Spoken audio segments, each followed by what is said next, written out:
All right. God is good. All the time. All right.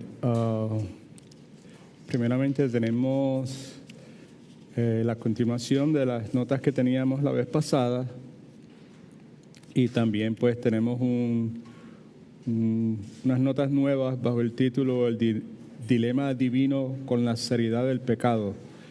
Las notas previas, el título es La satisfacción del Padre y la crucifixión del Hijo, en el contexto del estudio que estamos haciendo en Matetes, Soli Deo Gloria. Así que bienvenidos a cada uno de ustedes en esta noche.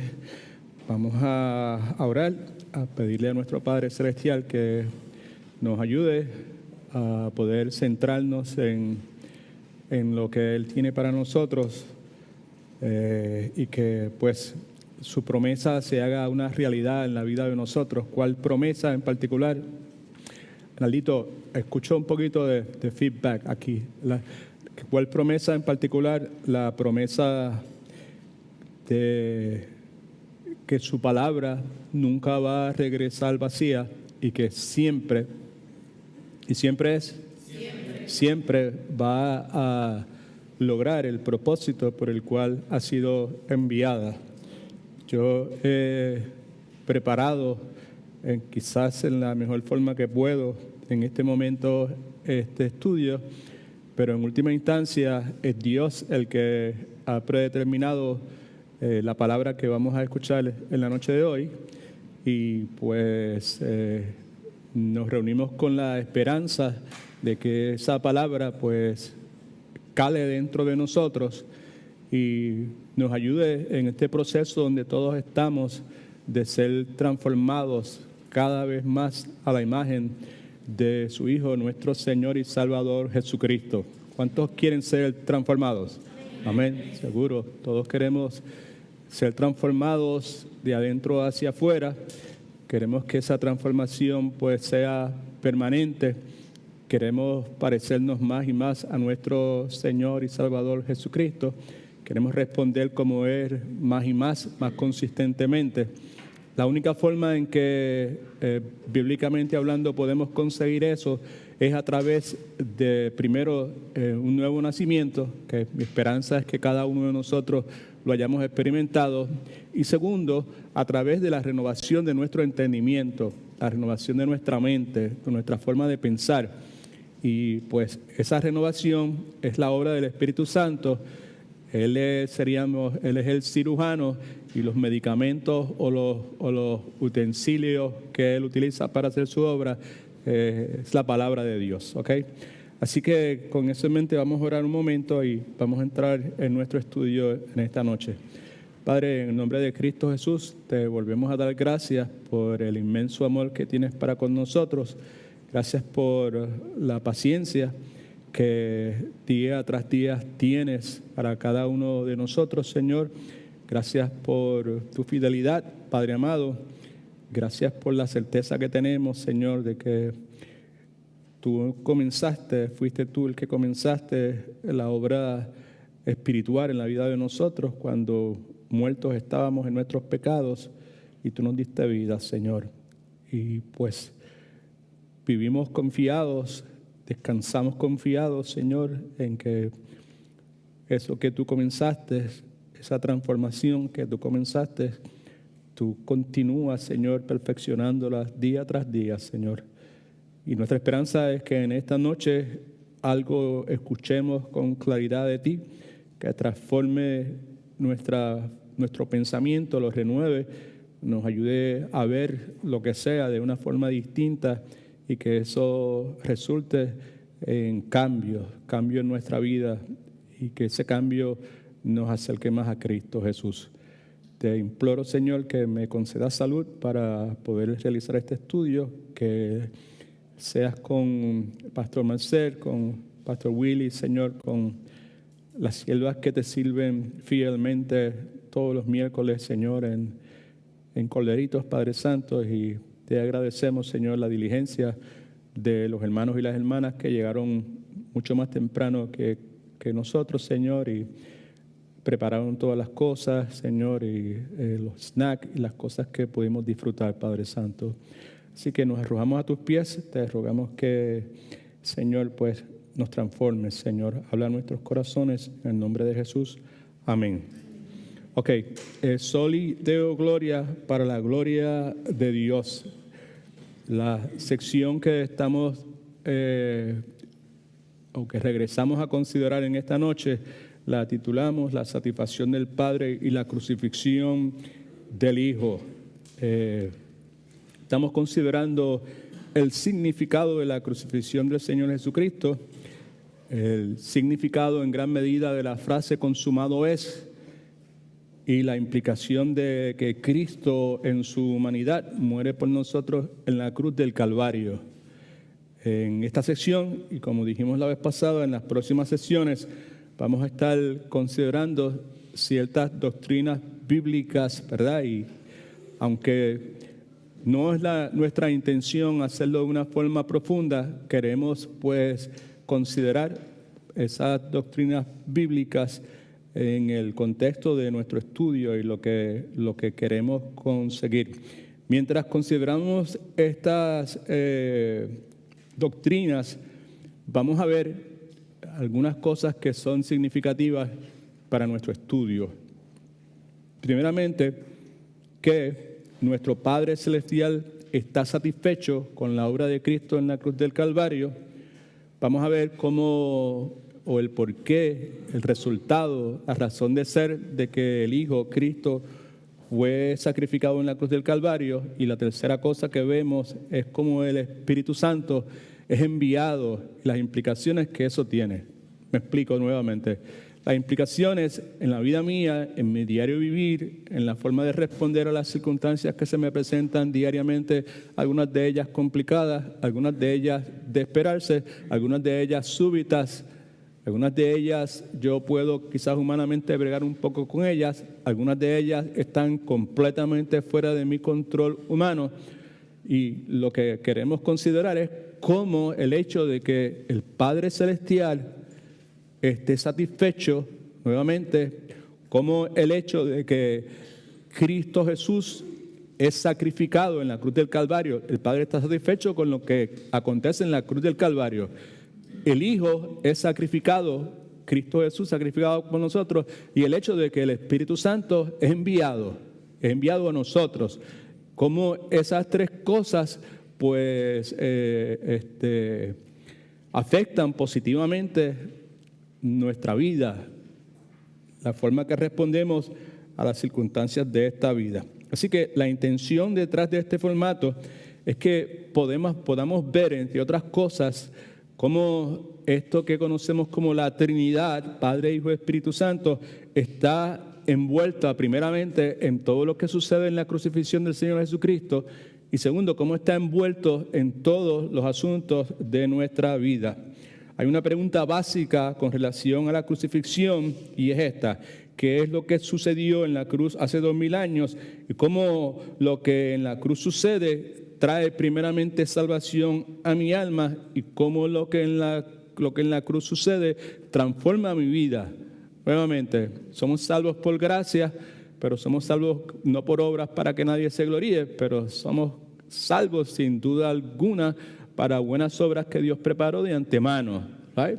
Como decíamos aquí, que Dios nos acepta con nuestras verrugas y nuestras arrugas en el momento de la salvación, pero inmediatamente de ese momento de regeneración, Dios comienza un proceso de transformación en la vida de nosotros, ¿verdad? Cómo esto afecta la transformación de mi vida. Okay. Es esencial que comprendamos nuevamente cómo el Padre es satisfecho, cómo el Hijo es sacrificado y cómo el Espíritu Santo es enviado a la vida del creyente. ¿Y por qué esas tres cosas las estamos enfatizando? Porque esas tres cosas, nuevamente, si no son realizadas en la vida de nosotros, la comprensión de mi parte de que el Padre está satisfecho con lo que Cristo hizo, la comprensión clara de mi parte de que Cristo, el Hijo de Dios, Dios hecho hombre, Dios encarnado, fue sacrificado en la cruz del Calvario, que no fue un hombre, no fue un profeta, fue Dios mismo, ¿verdad?, el que es sacrificado en la cruz del Calvario, y como el Espíritu Santo es enviado, pues esas tres cosas son esenciales. Sin esas tres cosas no hay salvación. Esas tres cosas son elementos esenciales, ¿verdad?, inescapables de la salvación que Dios nos ha regalado, ¿ok? Así que veamos entonces el enorme significado de eso. La vez pasada, estas notas que tienen como título la satisfacción del Padre y la crucifixión del Hijo, pues las vimos casi completamente. Lo primero que vimos fue la verdad bíblica acerca de Dios. Lo primero que sí, exactamente, la verdad bíblica acerca de Dios, y tenemos un listado de 12 cosas, se las voy a mencionar rápido para las personas que no están, sin hacer ningún tipo de comentario, simplemente para que usted llene el blanco. Lo primero que dijimos en cuanto a las verdades bíblicas acerca de Dios, que Dios debe actuar en todo momento en absoluta consistencia con la perfección de su carácter. Eso no es simplemente una afirmación bíblica o teológica o doctrinal. Eso es un principio universal, un principio eterno, un principio que tiene que estar claro en nuestra mente, y es un principio sobre el cual nosotros edificamos nuestra vida, nuestras relaciones con nuestros semejantes, con Dios, con las circunstancias que hay. El hecho de que Dios siempre debe actuar en todo momento en absoluta consistencia con la perfección de su carácter. No hay algún momento en que ninguno de los atributos de Dios pueda, pues uno puede decir, en este día ese atributo no lo podemos considerar. Dios tiene que actuar, está obligado a actuar por su naturaleza misma en consistencia con la perfección de su carácter. Segundo, que Dios es soberano sobre todas las cosas, que no hay absolutamente nada, no hay una circunstancia en nuestra vida sobre la cual Dios no sea soberano. Y si esa circunstancia está presente en la vida nuestra, por ejemplo, en el día de hoy, cualquier circunstancia que pudo haber acontecido en la vida tuya o en la vida de cualquier hijo de Dios, acontece bajo la autorización del Dios que tiene que actuar en todo momento en absoluta consistencia con la perfección de su carácter. Now, si tú y yo creemos eso, si tú y yo edificamos nuestra vida sobre ese fundamento, pues en vez de estar tratando o clamando a Dios para que remueva estas circunstancias y para que me saque de este lugar, o que remueva a esta persona de mi vida, en vez de estar enfocado en eso, estoy enfocado en que Dios es soberano. Amén. Que Dios está presente, que Dios es consistente con su carácter. Y lo que entonces hago es que clamo a Dios para que me capacite para, como dijimos ya varias veces en las últimas semanas, para ser un buen administrador de esta circunstancia presente. Porque si hubiese una circunstancia que fuese mejor para mí, esto es lo que necesitamos internalizar, esto es lo que necesita penetrar en nuestra mente, renovar nuestro entendimiento, que va a traer como resultado la transformación de nuestra vida. Si hubiese una circunstancia que fuese mejor a los ojos de ese Dios soberano, alguna circunstancia que fuera mejor para Edwin Torres, a los ojos de ese soberano, pues ese Dios soberano, conforme nuevamente a la consistencia de su carácter, que es justo, que es bueno, que es fiel, que es santo, amén, pues me pondría en otras circunstancias. Alabado sea el nombre del Señor. Tercero, que Dios creó todas las cosas. Esto tiene implicación seria en la vida de nosotros. Cuarto, Dios es justo en todos sus juicios.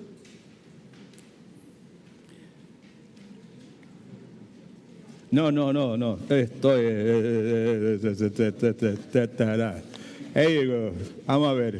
Ajá. Una a la vez. All right. Dios es bueno. Dios es bueno.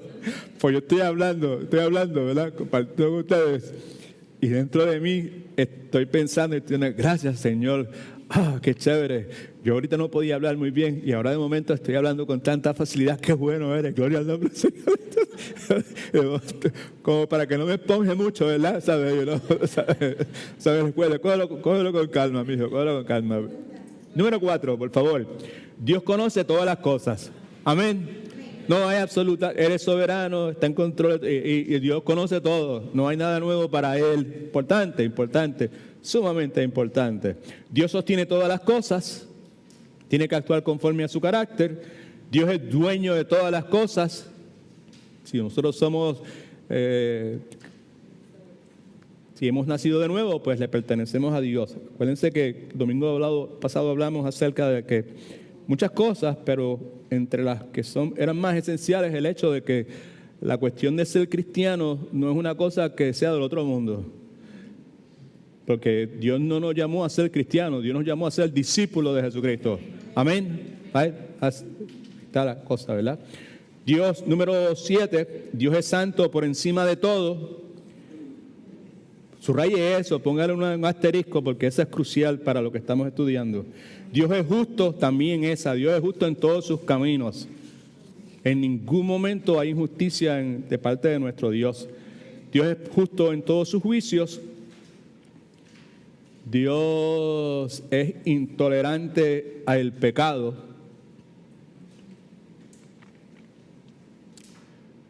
Dios está indignado ¿con quiénes? Con los pecadores, right? Dios está indignado con los pecadores. Déjeme parar un momentito ahí, por favor. Dimos muchos pasajes bíblicos, ¿verdad? Por ejemplo, en Números, que es el último pasaje que está ahí, no lo vamos a leer, pero en ese pasaje bíblico, el siervo fiel de Dios, que es Moisés, es descalificado para entrar a la tierra prometida por algo que para nosotros parecería una ofensa menor. Y el punto es que estamos tratando de destacar aquí con estos pasajes bíblicos, es que nuevamente Dios está indignado no solamente con el pecado, sino con los pecadores.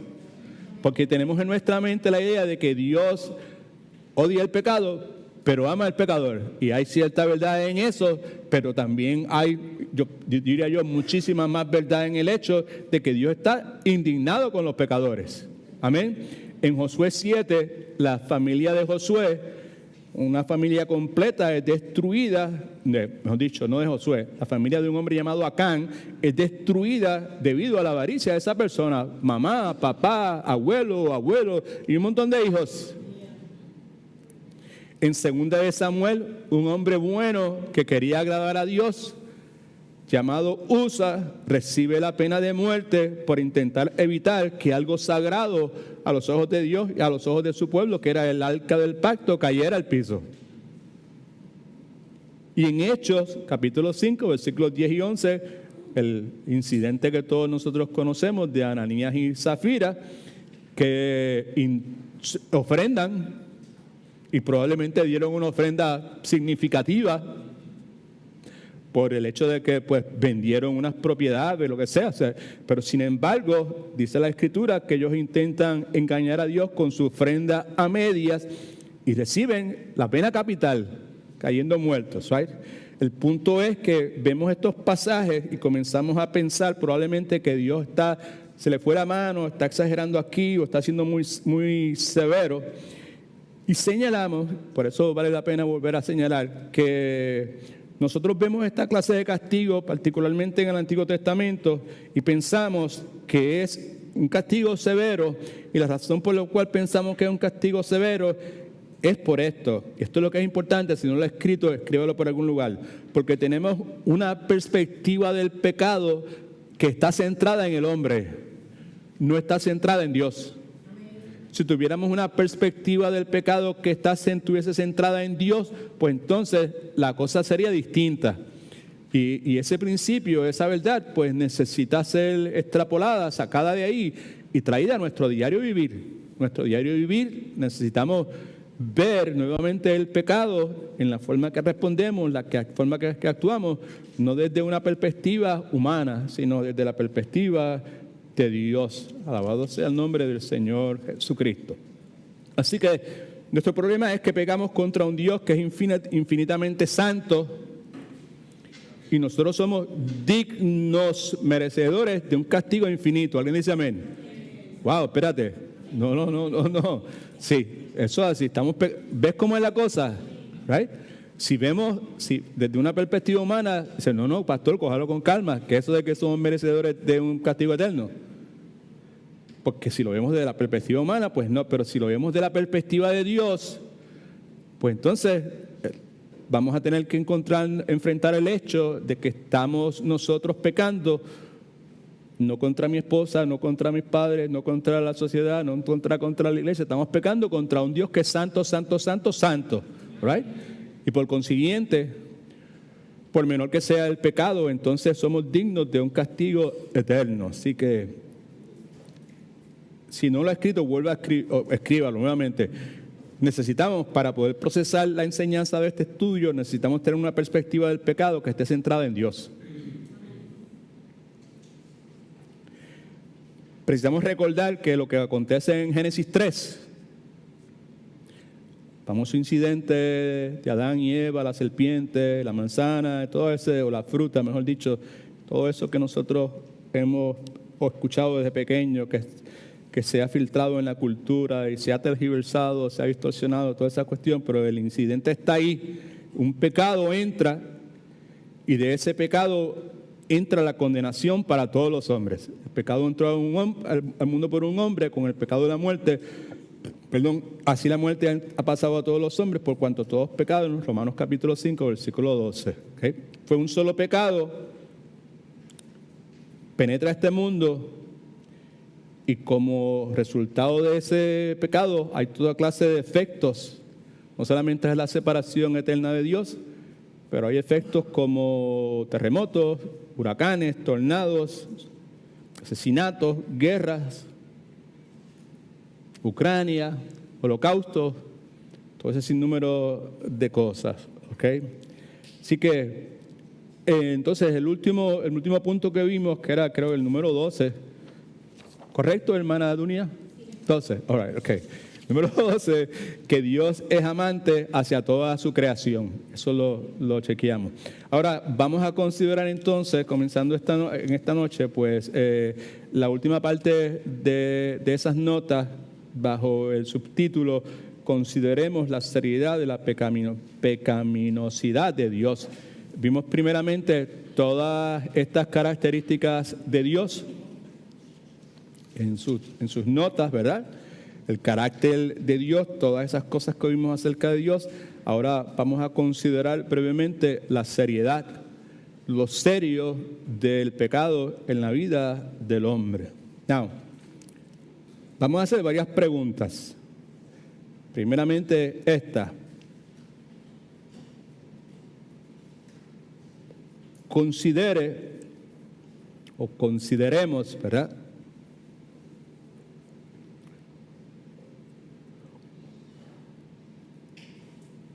La posibilidad, ¿será posible reconciliar el amor de Dios por el pecador y la ira de Dios contra el pecado?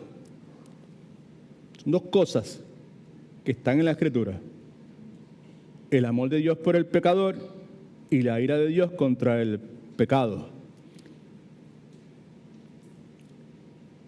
Tratar de reconciliar eso humanamente es imposible. Bíblicamente requiere bastante ejercicio y requiere sobre todas las cosas, ¿qué es lo que requiere? Que le dije 2 o 3 veces que escribiera en las notas suyas.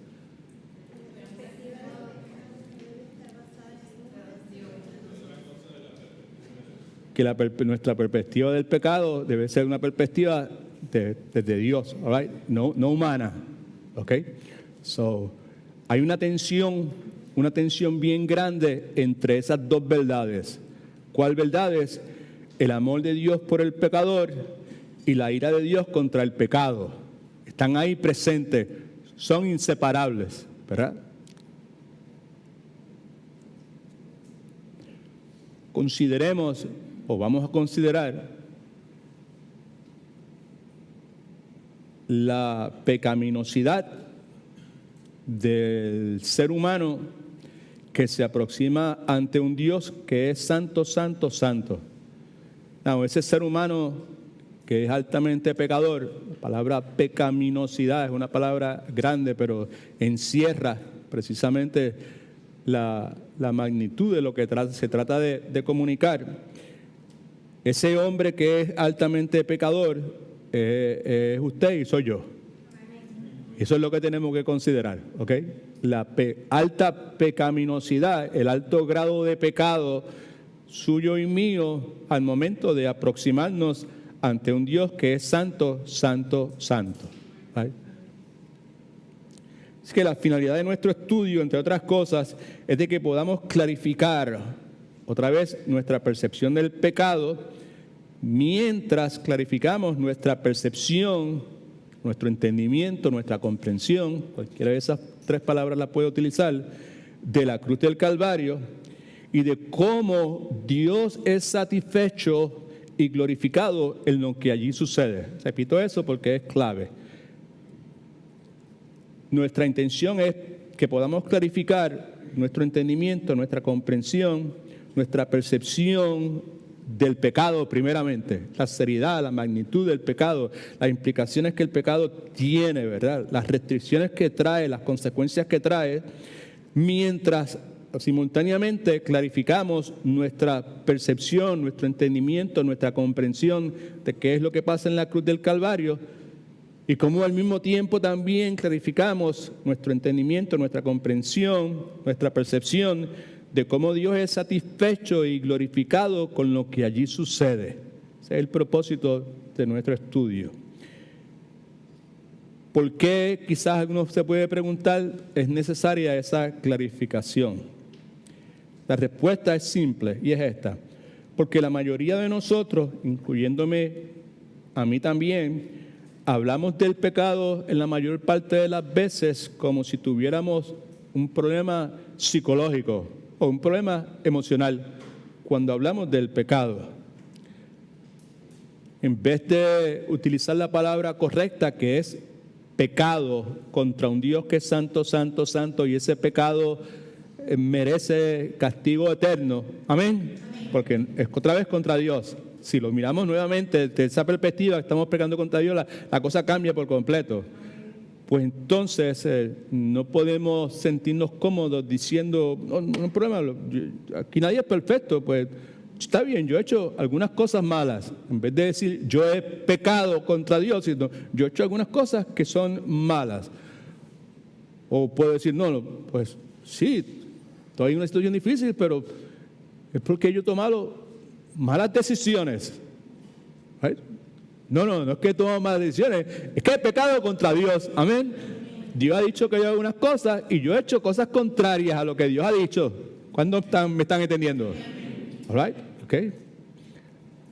Es que, pues, la circunstancia está complicada, pero fue que me equivoqué, ¿no? O otra vez, es que tomé una mala decisión y yo necesito ayuda. Pues el asunto no es que tengamos problemas emocionales ni psicológicos. El problema es que hemos pecado contra un Dios que es santo, santo, santo.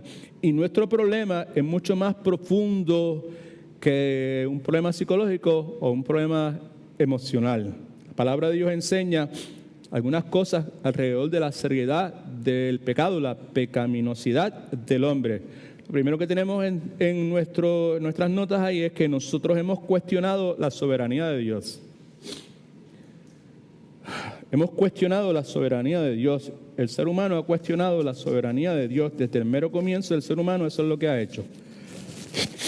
A través de la narrativa de la historia de la redención, como se nos presenta en el Antiguo y el Nuevo Testamento, pues vemos el hombre consistentemente, el ser humano, cuestionando la soberanía de Dios.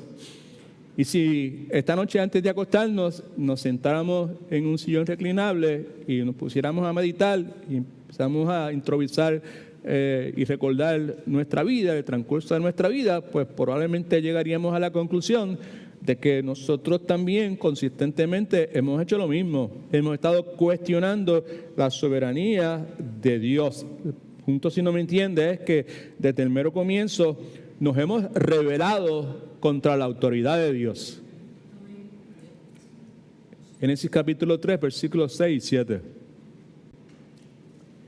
Al ver la mujer que el árbol era bueno, el árbol que Dios había establecido que no podía ser tocado, que era bueno para comer, que era agradable a los ojos y deseable para alcanzar la sabiduría, tomó de su fruto y comió, cuestionando la soberanía de Dios, rebelándose contra la soberanía y la autoridad de Dios. Entonces fueron abiertos los ojos de ambos, se dieron cuenta que estaban desnudos, cosieron pues hojas de higuera y se hicieron delantales. En otras palabras, que a pesar de que Dios les había dicho con claridad que no comieran del árbol, ellos dijeron en aquel momento, y el ser humano, el hombre, la mujer, a través de la historia, incluyéndonos a nosotros, ellos dijeron, y nosotros con ellos,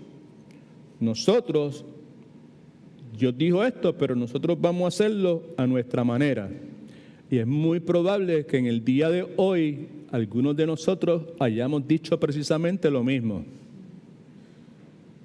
A pesar de que en infinidad de ocasiones el Espíritu Santo de Dios, la palabra de Dios, nos ha corregido sobre algo en particular, es muy probable que en el día de hoy dijimos la misma cosa. Eso es lo que Dios dice, pero simplemente yo lo voy a hacer a mi manera. ¿Alguien dice amén? Amén. All right. Okay. Con ellos, ellos dijeron, no nos digas lo que tenemos que hacer, que es precisamente lo que la mayor parte de las veces algunos de nosotros decimos. Y ellos, Adán y Eva, dijeron, nosotros hacemos lo que nosotros queremos hacer. Así que nuestro problema es mucho más profundo que un problema psicológico, emocional o relacional. El problema es que hemos cuestionado y consistentemente seguimos cuestionando la soberanía de Dios. Seguimos rebelándonos contra la autoridad de Dios.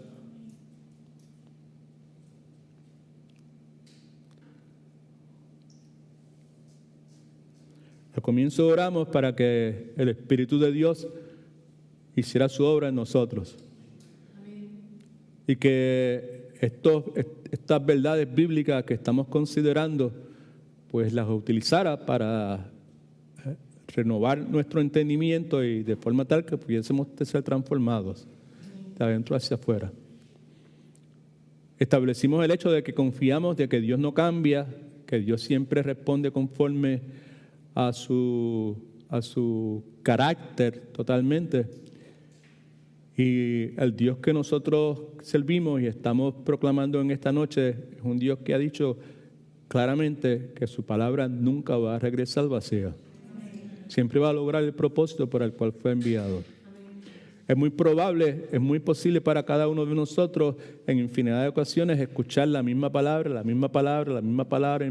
pero en un momento en particular son misterios de Dios que no es mi responsabilidad tratar de determinar, cuáles son esos momentos, ¿verdad?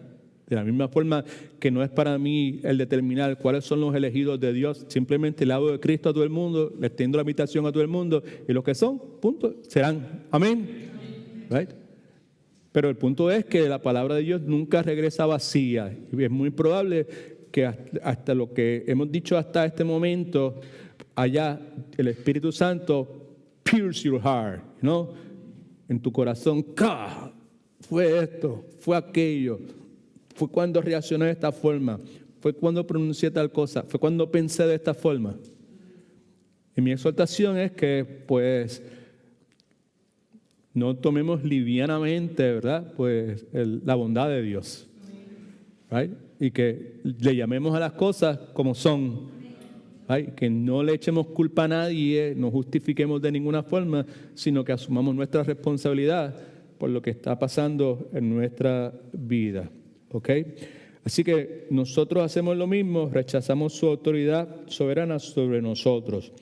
Con eso hay un problema. El problema es que al Dios con el cual nos estamos revelando es un Dios que creó todas las cosas, es un Dios que pues controla todas las cosas, es un Dios ante el cual todas las cosas se someten, es un Dios que le dice al viento sopla y el viento sopla, es un Dios que le dice a las olas deténganse y se detienen. Es el Dios a quien toda la creación responde en obediencia. Y cuando Él nos dice algo a nosotros, escuche ahora que aquí es donde la cosa se pone un poquito incómoda, pero es bueno que se ponga incómoda. Cuando nos dice algo a nosotros, ese Dios que toda la naturaleza obedece a la creación, ¿verdad? Ese Dios cuando nos dice algo a nosotros, usted y yo, ese es el problema, tenemos la audacia, el valor de mirar, voltear nuestra cara o virarle la cara y decirle, tú dirás esto, pero mis caminos son mejores que los tuyos.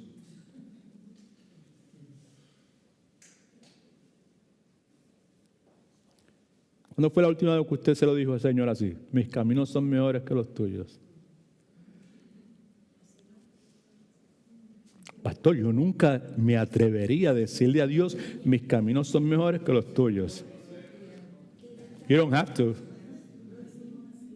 Simplemente, cada vez que tú decides hacer lo que haces, que sabes que es contrario a lo que Dios ya ha establecido, pues simplemente le estás diciendo, you know what, tú habrás creado todas estas cosas y tú serás santo y tú serás perfecto y todas esas cuestiones, pero los caminos míos son mejores que los tuyos.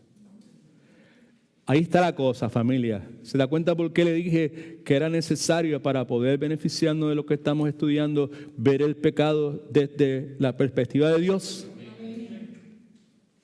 Porque somos bien propensos a utilizar toda clase de frases, toda clase de mecanismos para pues suavizar lo horrible de la seriedad del pecado en nosotros.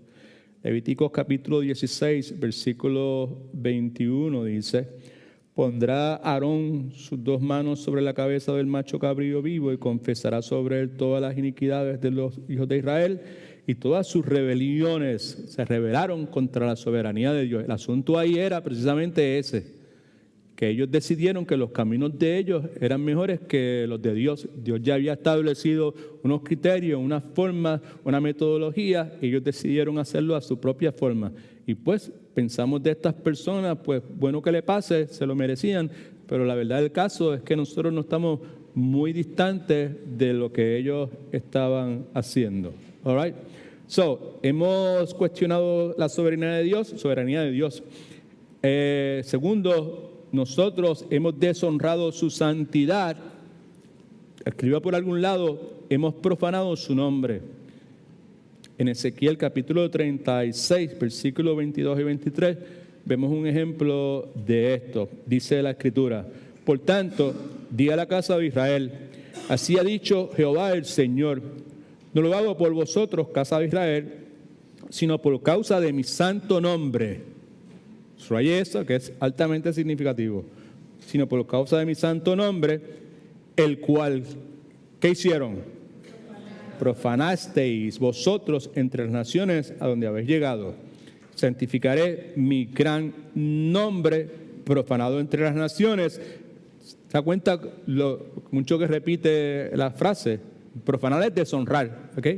¿Sabe? Profanado entre las naciones, el cual profanasteis vosotros en medio de ellas, y sabrán las naciones que yo soy Jehová, dice Jehová el Señor, cuando sea santificado en vosotros delante de sus ojos. Otra cosa, número 3 en las notas suyas, nosotros hemos desechado su justicia. Desechar es despreciar la justicia de Dios. Romanos capítulo, ¿estoy bien? Número 3. Ok, nosotros hemos desechado su justicia.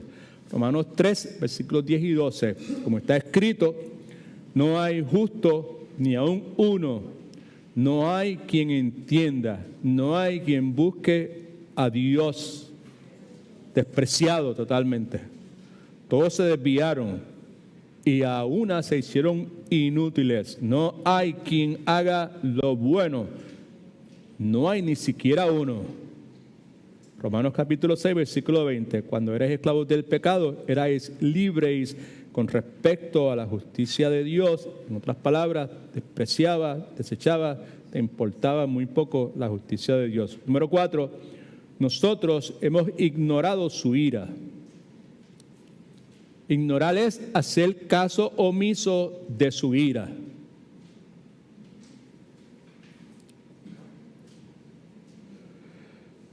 En otras palabras, pretendemos de distintas maneras que la ira de Dios no es real. Y consciente o inconscientemente nos animamos a nosotros mismos a ignorar la ira de Dios diciendo que eso fue antes, ¿tú entiendes?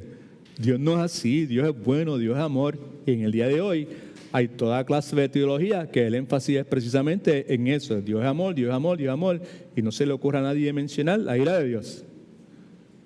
Porque el que se le ocurra mencionar la ira de Dios o se le ocurra mencionar pecado 2 o 3 veces en una predicación, pues muchas veces se le adjudican títulos que no son correctos.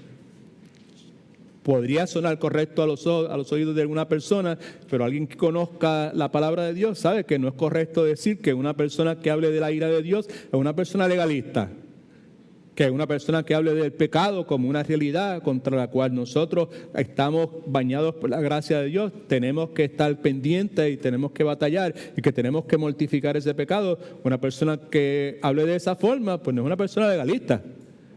¿Amén? All right. Ok, good. Número 4, nosotros hemos ignorado su ira, ya lo dije, ¿verdad? En Efesios capítulo 2, versículos 1 y 3 nos dice que en momento antes de nuestra salvación, nosotros no solamente ignoramos la ira de Dios, sino que éramos hijos de ira. Y por muchísimo tiempo vivimos sumamente felices ignorando esa obvia realidad. Efesios 2, 1 y 3. Él nos dio vida a vosotros.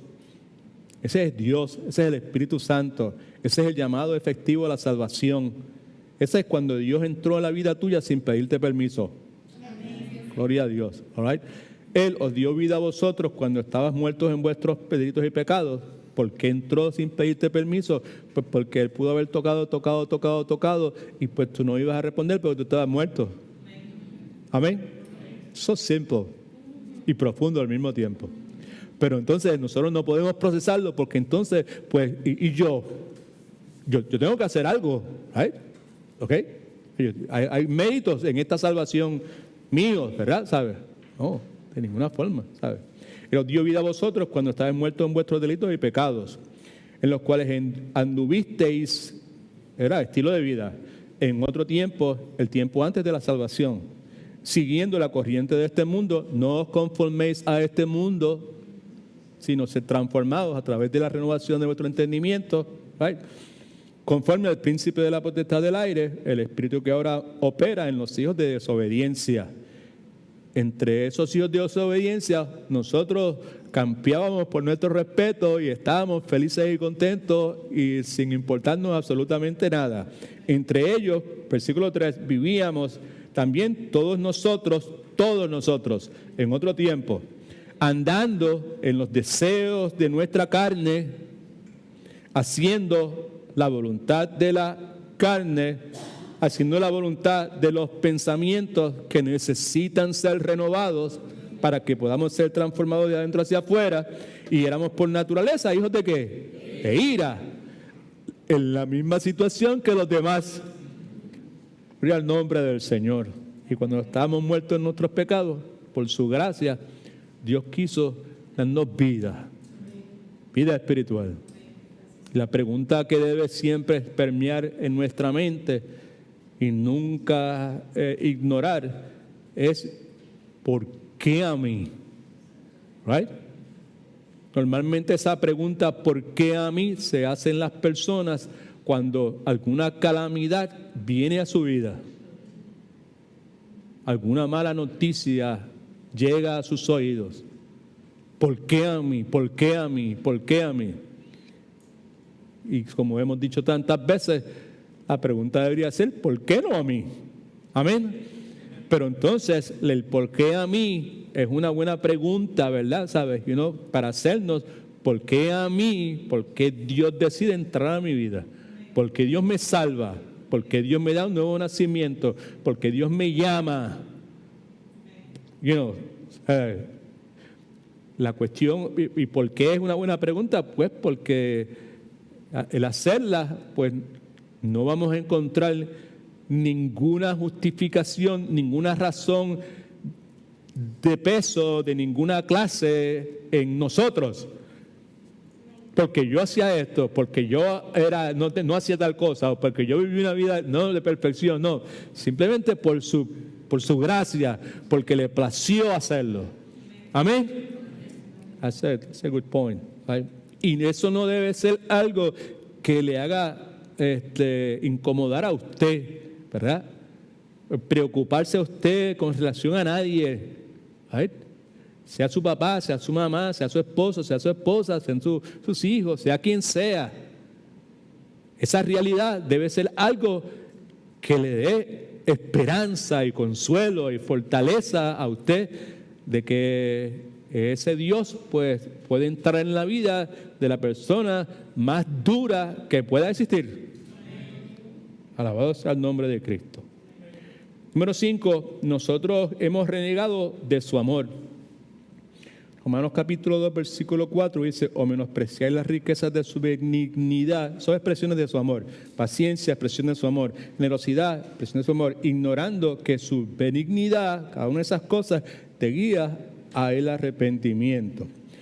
Así que, amados hermanos, nuestro problema no es que hayamos ensuciado la cosa de nuestra vida, pues hice esto, desobedecí aquí, no hice tal cosa, cometí tal indiscreción, cometí tal error, no, ese no es el problema. El problema no es que mi vida no está bien y necesita ser arreglada. No es que hayamos hecho cosas impropias. That's not the case. No es que hayamos tomado malas decisiones. No es que... El problema es que yo tuve muchas malas compañías. Right? O como decía el predicador hace mucho tiempo cuando yo conocí al Señor. El problema es que cuando yo era chiquito mi mamá me dejó caer y me dio un cantazo bien grande en la cabeza. Right? It's not that. No. Nuestro problema es que mientras percibamos el pecado de esa forma, es que algunas cosas de mi vida no están bien. No, eso es pecado contra Dios. Es que he hecho algunas cosas que son impropias, pero Dios entiende. No, es pecado. Mientras nosotros percibamos el pecado de esa forma, nunca lograremos tener una percepción correcta de qué es lo que sucede en la cruz del Calvario. Hasta tanto tengamos una percepción correcta de este asunto, de esta cosa que hemos escuchado tanto tiempo y a veces nos incomoda tanto que se llama pecado, hasta que no tengamos una percepción correcta de eso, nunca vamos a tener una percepción correcta de lo que sucede en la cruz del Calvario. Y nunca vamos a poder tener una percepción correcta de lo próximo que vamos a hablar, que es el dilema divino que el perdón de nuestros pecados le provoca a Dios. Que es lo próximo en las notas nuevas que tiene para el día de hoy. ¿Ok? Alguien, no sé quién pudo haber sido, pero alguien se apropió ilegalmente del reloj mágico que yo tenía aquí. Mentira, eso no es cierto. Simplemente no sé dónde lo pusieron el domingo, pero ¿alguien me puede decir dónde estamos en términos de hora? 8:26. Ok, good. Quedan como 40 minutos más, qué bueno. Las notas suyas, las notas nuevas, por favor. El dilema divino Oh, here they are. El dilema divino con la seriedad del pecado. Okay? Now,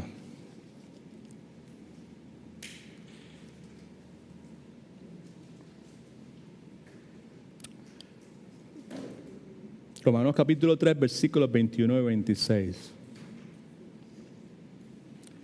Pero ahora, aparte de la ley, se ha manifestado la justicia de Dios, testificada por la ley y los profetas. La justicia de Dios es Cristo Jesús. Y las implicaciones que su vida, su muerte, su resurrección, su ascensión, su intercesión en este momento, todas esas cosas, ¿verdad? Su muerte en sustitución nuestra, ¿verdad? En la cruz del Calvario, ocupando nuestro lugar, nuestros pecados siendo imputados hacia Él y su justicia siempre imputada hacia nosotros. La justicia, versículo 22, la justicia de Dios por medio de la fe en Jesucristo. Para todos los que, ¿qué? Creen en Él. Porque no hay diferencia. Porque todos pecaron y todos están destituidos de la gloria de Dios, separados de la gloria de Dios, de la santidad, la pureza de Dios. Y versículo 24, son justificados gratuitamente por su gracia, mediante la redención que es en Cristo Jesús. Todo esto tiene que ver con la crucifixión de Cristo. Todo esto tiene que ver con lo que acabamos de decir en este momento. Necesitamos tener una percepción correcta de qué es lo que sucede en la cruz del Calvario para que entonces también podamos tener una percepción correcta del dilema divino que el perdón de nuestros pecados trae a Dios. ¿Cómo puede un Dios justo, justo, justo, santo, santo, santo, perdonar pecadores? Cuando en el Antiguo Testamento se ha pronunciado que el que haga una cosa como esa, eso es una abominación. Dios va a hacer una abominación en contra de sí mismo. No sé si entiende. ¿Sabe lo que es un dilema, verdad? Sí. ¿Sabe? Una tensión ahí, ¿sabe? Pues está ahí presente y es muy significativo. Versículo 24, y son justificados gratuitamente por su gracia mediante la redención que es en Cristo Jesús, a quien Dios puso, ¿cómo que? Propiciación. Dios puso como propiciación por medio de la fe en su sangre para manifestar su justicia a causa de haber pasado por alto, haber ignorado, no prestarle atención en su paciencia los pecados que...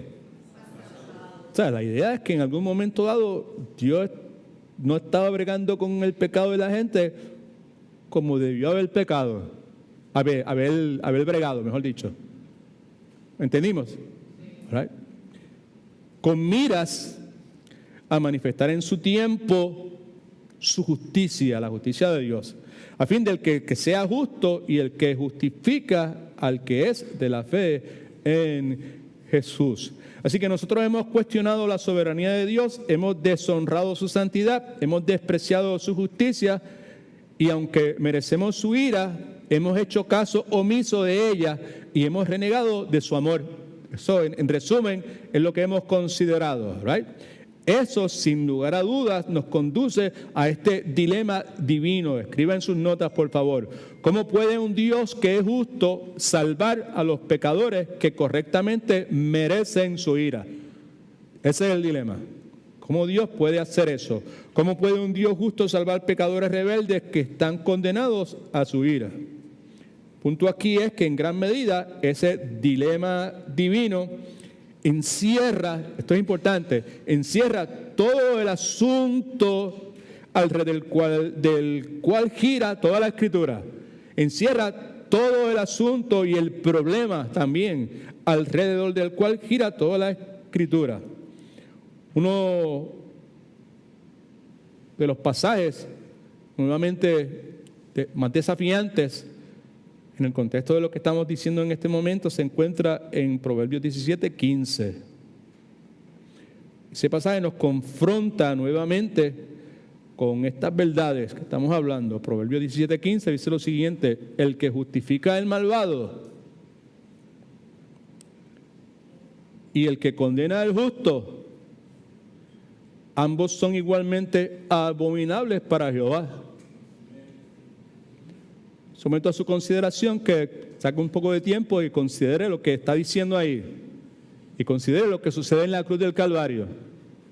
Porque lo que sucede en la cruz del Calvario es precisamente lo que ahí se menciona, que es una cosa abominable a los ojos de Jehová.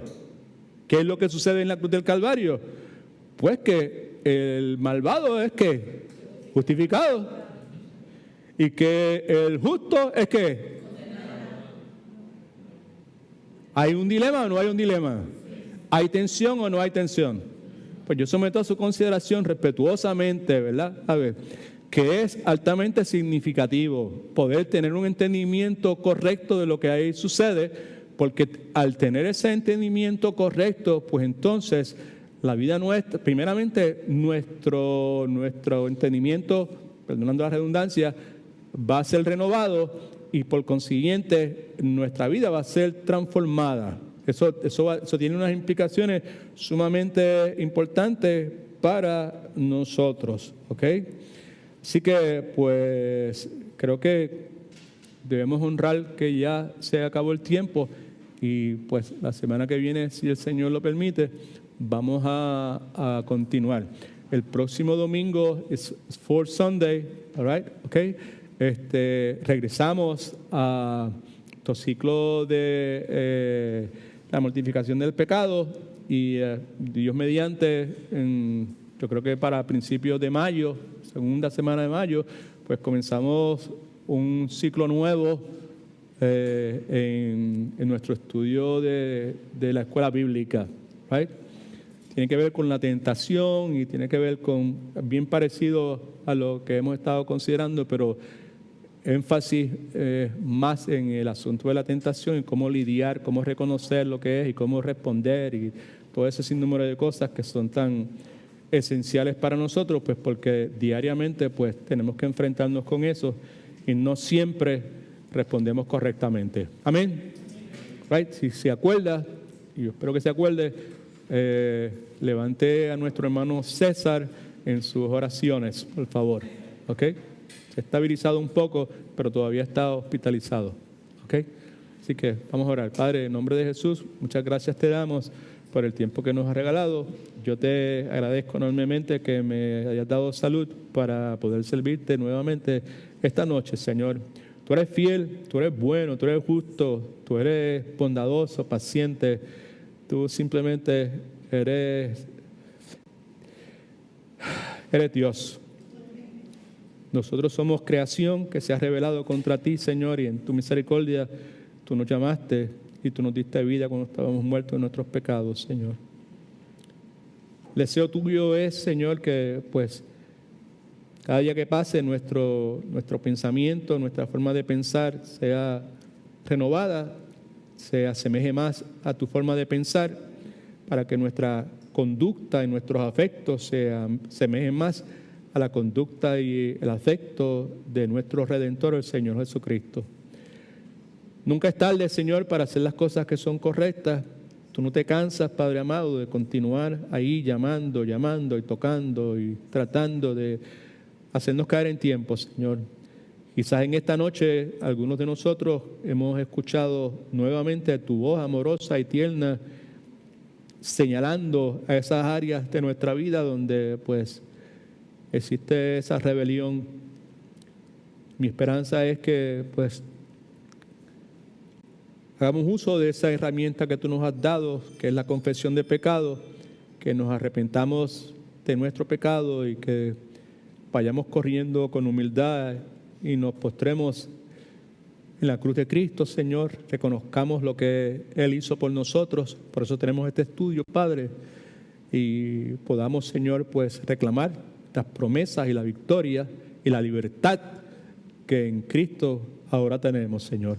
Conduce nuestros automóviles de regreso a nuestros hogares, que vayamos en paz, tranquilidad, que vayamos meditando y si hablamos de algo, que hablemos de las cosas que hemos escuchado en esta noche.